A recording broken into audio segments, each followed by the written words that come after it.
I found a tree in my backyard. I know that sounds silly, like, how exactly does one find a tree in their backyard? How wouldn't they know it was already there? It does sound strange, but I promise you, that's exactly what happened. Little did I know, at the time, the discovery of this tree would go on to greatly shape my reality for the ensuing months. I live on 1.5 acres of land, in a particularly laborious area of West Virginia. So the random addition of another tree was probably something that would have gone largely unnoticed. But I noticed. Not because I knew my property like the back of my hand or anything. It was more that the tree had a striking appearance. Not like any tree I'd ever seen before. For starters, it wasn't an overly large tree. I would guess no more than about 20, maybe 25 feet high. It had an excessively thick trunk with gnarled roots and long winding branches that stuck out more sideways than up. The adorning foliage akin to that of a willow, and the tree was of a deeply ashen hue.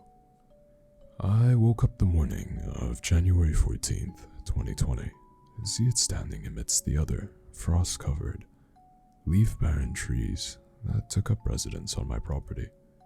It certainly stuck out like a sore thumb. Not knowing what else to do, I placed a call to the Department of Natural Resources. I figured it couldn't hurt, and if anyone could tell me anything about this tree, it would be them. The lady on the other end of the phone sounded rather confused as to my query about the mysterious tree in my backyard. Almost as if she thought I was some sort of prankster who was just pulling her leg for a laugh. I assured her that I was serious, and that I was in fact not a joke. She put me on hold for about 10 minutes before returning and letting me know that they would send somebody out to look at the tree within the next 3 days or so.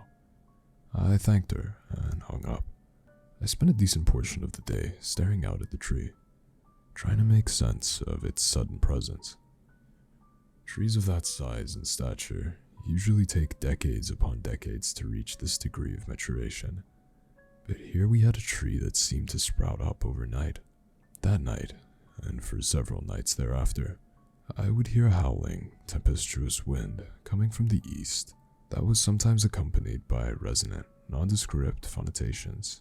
At first, it was a bit tough to sleep through, but I got used to it rather quick. 3 days later, a man named Russ, who worked for the DNR, came to my house to inspect the tree. He asked me where the tree was, and I showed him to the backyard and pointed it out. He pulled out a pen and a clipboard and walked up to the tree. He walked around the tree several times, writing stuff down on his clipboard intermittently, and snapping a few pictures here and there, before asking me if we could talk inside. I agreed, and we went inside. He explained to me that after cataloging all the attributes of the tree, it didn't seem to match up with any species of tree he was familiar with, or that should or would be growing in these parts. He admitted that he was at a loss. He then asked me how it got there, to which I told him I wasn't sure, and that it just kinda showed up there 3 days earlier. He looked up at me with a raised eyebrow and went back to writing on his clipboard. He followed up that question with several questions about my mental health history, as well as my relationship with alcohol and drugs. I didn't really care too much for that part. While I was known to enjoy a drink or two on occasion, especially a good bourbon, my drinking had never gone to the point that I wouldn't notice something as blatantly obvious as a tree suddenly growing in my backyard. After that portion, Russ concluded his report, letting me know that he would be in touch. Before he left, I asked him what would happen next. He said that he would submit his findings to geologists and arborists to see what they could make of it. He then said that there was a possibility that they may want to harvest the tree and study it for scientific purposes, given its peculiar origins, and that they may be willing to pay handsomely for the opportunity to do so. On that, he bid me adieu, and made his way to the front door, where I let him out. I then watched as he got into his van and drove away. The next couple weeks went by as normal, save for the occasional strange noises at night. Meanwhile, the tree just stood there, looming over my backyard. On Wednesday, as I was cooking that evening's meal, a knock came at my door. I went over to see who it possibly could have been. When I opened the door, I was greeted by two men in matching suits. They flashed their badges and told me that they were with the FBI, and that they had gotten wind of a mysterious tree in my backyard. I confirmed their suspicions and told them the whole story pertaining to the tree. They stood there, ever unflinching, as I regaled them of the mysterious tree. After I got done telling them the story, they thanked me for my time and made their way to their car. Before they could leave, however, I asked them what it was they were concerned with. They told me that the abrupt appearance of an unidentifiable tree had come up on their radar as something that could potentially be a matter of national security. I asked what that meant, to which they told me not to worry, that it was under control and to have a nice day. After that exchange, they got into their car and sped away. Not knowing what to make of that discourse, I just headed back inside to finish making my gumbo. A little over half an hour after the FBI agents left, there came yet another knock at my door. Who could it be this time? I thought to myself. I got up from eating my supper and went to see who it was. I opened the door to see my ornery neighbor Bill, flanked by his equally unpleasant wife, Carol, standing there. They ran a farm just next door. What can I do for you, Bill? I noticed several government entities been stopping by your residence. What you got going on here, Reginald? Well, if you must know, a tree appeared in my backyard.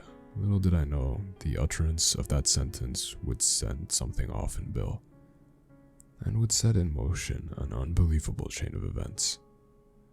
A tree? What kind of tree? He inquired. Well, that's the thing, Bill. I'm not exactly sure. On top of that, I'm not entirely sure how it got there either. Been hitting the sauce a bit too hard there, eh, Reg? He said with a small chuckle. Not more than usual now. I suggest you mind your own business. What goes on in these parts is my business, he retorted. So what's so special about a tree? Well, given it's currently unidentified, it might be extremely rare or even one of a kind. The guy from the DNR said it could be worth a bit of money. Now, if you could kindly show yourself off my porch. With that, Bill's ears perked up. Money, you say? Before a sly grin grew across his face.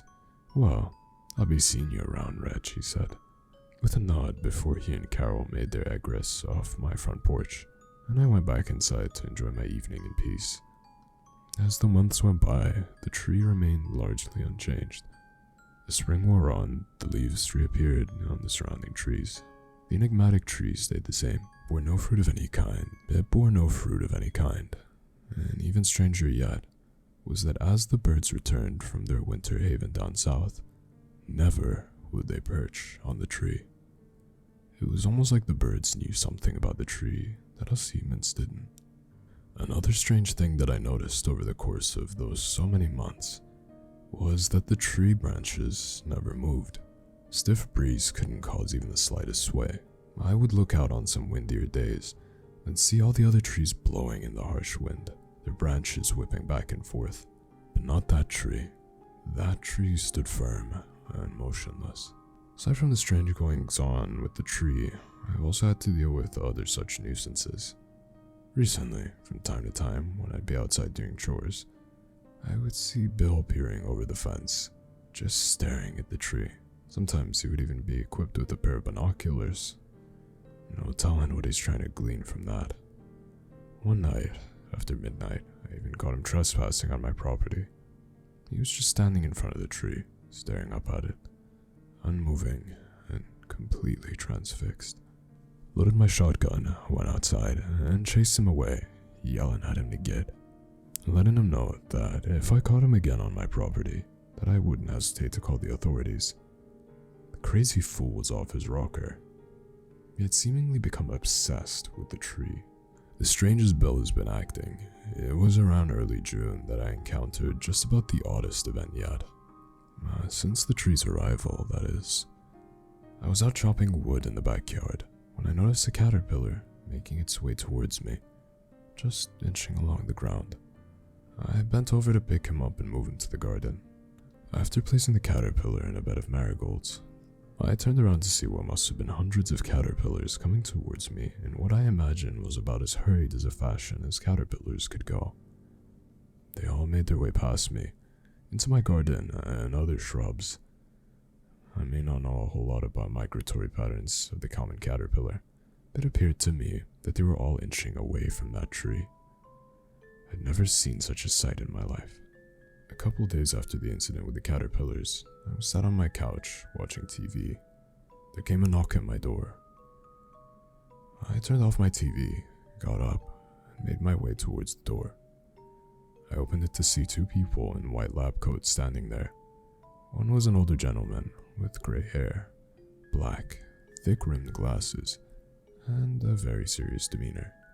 Next to him was a younger lady with shoulder-length light brown hair and bright blue eyes. "Can I help you folks?" I greeted them. "Are you Reginald Walker III?"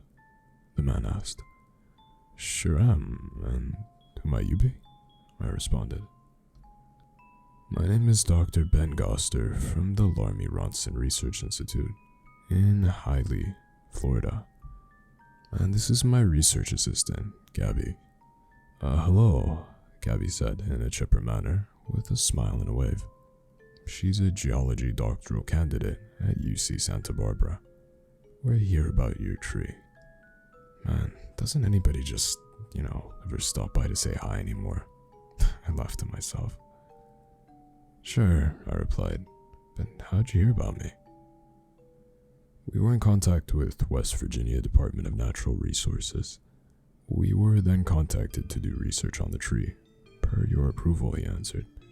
"Yeah," Gabby interjected with an adherent tone of voice. "We believe we could be on the verge of a major scientific breakthrough with your tree," she said. "Well, that would sure be something, wouldn't it?" I replied. "So, if we have your permission, would you be alright if we went back and examined the tree?" Dr. Goster inquired. "Be my guest," I said. "Great, we'll be out of your hair as soon as possible," he said in an assuring manner, before dismissing himself and heading into the backyard. I stayed inside and just got stuff done around the house, occasionally looking out to see what the scientists were doing. They were out there for at least a couple hours, taking measurements, documenting their findings, and other such things. I didn't leave them, but eventually I looked out the back window and didn't see them anymore. I hope they got what it was they were looking for. About a month later, I was out on the tractor with my phone. When my phone began to ring. I pulled it out of my pocket and saw that I was getting a call from a number I didn't recognize, but I answered it anyway with a typical greeting. "Hello," I said. "Hi, Mr. Walker?" the voice said on the other side. "Speaking," I replied. "Hi, Mr. Walker. This is Dr. Goster from the Larmy Ronson Institute. I was at your property about 4 weeks ago. How are you doing this morning?" "I'm well. How about yourself?" "Doing just fine.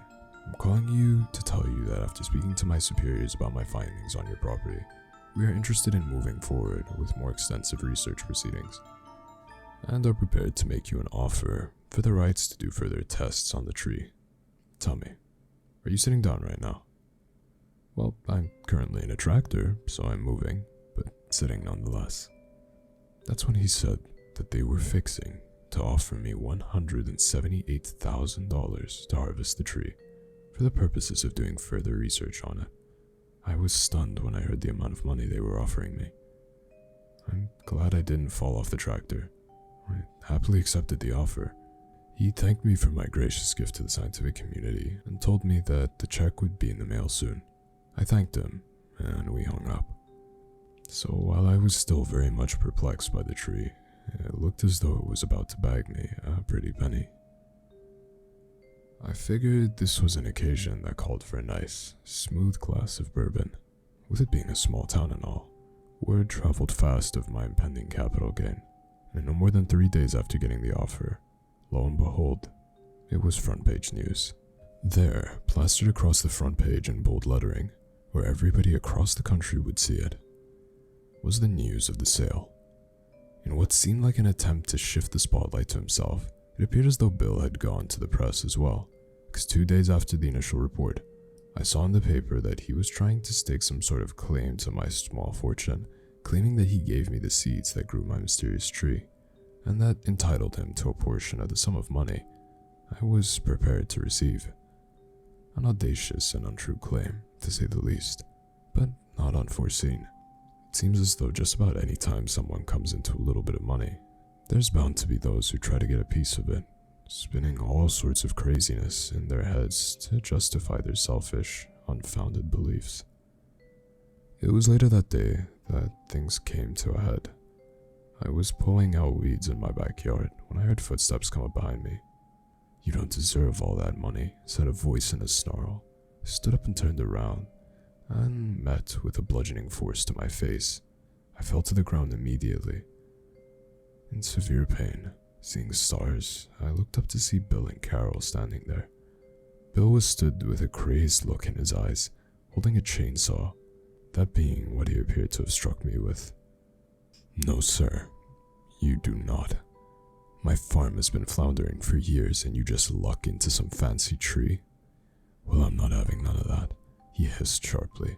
"If I can't has the good fortune you got from this tree, then you can't neither." With that, he and Carol left me, heading further back into my backyard.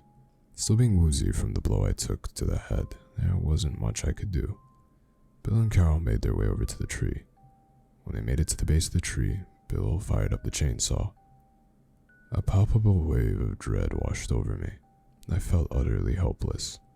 Bill let out a primal holler before ramming the chainsaw into the trunk of the tree. He sawed away for a few seconds before pulling the chainsaw away from the tree. It appeared as though he hadn't even made a dent in the tree. "What in the..." he said out loud, with a degree of confusion in his voice, before going back and sawing at the trunk. Just then, a mighty stern gust of wind came, knocking Bill and Carol to the ground, and knocking the chainsaw out of Bill's hands. "What kind of god-forsaken tree is this?" Bill exclaimed. "Well, got something else for you," he said, with a wicked look on his face, getting up off the ground. Bill then pulled out a match, struck it, and slowly approached the tree. "If I can't cut you down, I'll burn you down," he cackled. He then continued in a hobbled shuffle towards the tree, holding the match out before he could set the tree alight.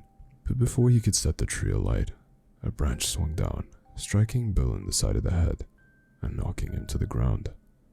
As Bill sat back up, clearly shaken from the blow he had just taken to the head, the tree then plunged the tip of one of its branches directly into the top of Bill's skull and lifted him up off the ground. He let out an unsettling grunt while jerking and twitching. The color drained from his face and his body began to go limp. After about a minute, the tree retracted the branch and Bill's lifeless body crumbled to the ground in a heap. At that, Carol attempted to get up and run away, but stumbled. From the ground behind her came 2 sets of roots that wrapped around her legs as she tried to scurry away. I then watched as she was dragged, kicking and screaming into the ground beneath the base of the tree. After that, I heard the same low bellowing sound that I heard the first few nights, which I could now only assume is coming from the tree itself. I couldn't believe what I had just witnessed. After several more minutes, and after getting my wits about me, I got up and collected myself. I went back inside and laid on the couch. Figured some rest was certainly in order after all the night's commotion. On the morning of January 14th, 2020, I woke up to see a tree that I didn't recognize in my backyard. But now I'm starting to think that it may not have been a tree.